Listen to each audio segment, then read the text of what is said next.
Cours du C2E. Il faut que je dise Alors, rien ne va plus. Le cours du C2E est au plus bas. Les changements législatifs battent leur plein. Et en plus, il n'y a plus de nounou.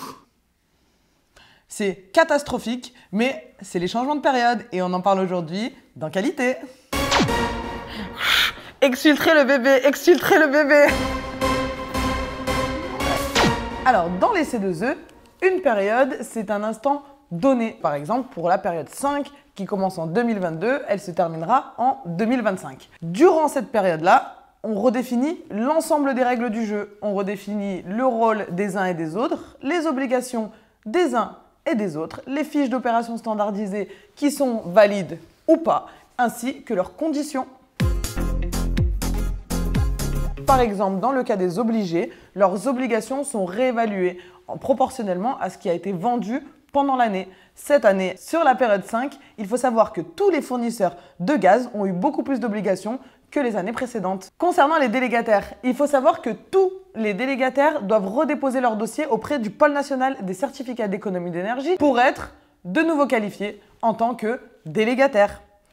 Aussi, tous les contrats se sont arrêtés à la fin de la 4e période et redémarrent sur la 5e période. On démarre avec de nouveaux contrats, de nouveaux prix, de nouvelles conditions, mais également de nouveaux volumes. Enfin, les fiches d'opération standardisées sont toutes revues, réétudiées et analysées. On tient compte du bilan des périodes précédentes pour améliorer ces fiches et les rendre plus compétitives ou moins compétitives sur le marché en fonction des besoins réels des Français, mais également en fonction des sujets que nous avons pu analyser, tels que la fraude ou les complexités de dossier.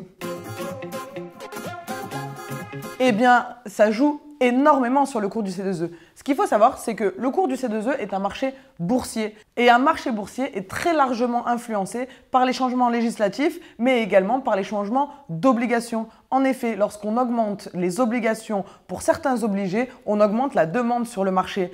Mais lorsque l'on divise ou l'on supprime des fiches d'opération standardisées, on baisse également l'offre, donc le cours remonte. Cependant, ce qu'il faut savoir, c'est qu'en début de période, personne ne veut s'engager sur le cours. Pourquoi ? Parce qu'on ne sait pas quels seront les volumes qui seront disponibles dans les prochains mois et qu'on a quand même 3 ans pour se décider. Et du coup, le cours boursier en ce moment, il n'est pas bon. Il n'est pas bon. Et le problème, c'est qu'il n'a pas prévu de remonter avant on ne sait quand. Ce que l'on sait, c'est qu'il y a très peu de volumes disponibles à la vente hors marché, mais le cours du C2E ne remonte pas.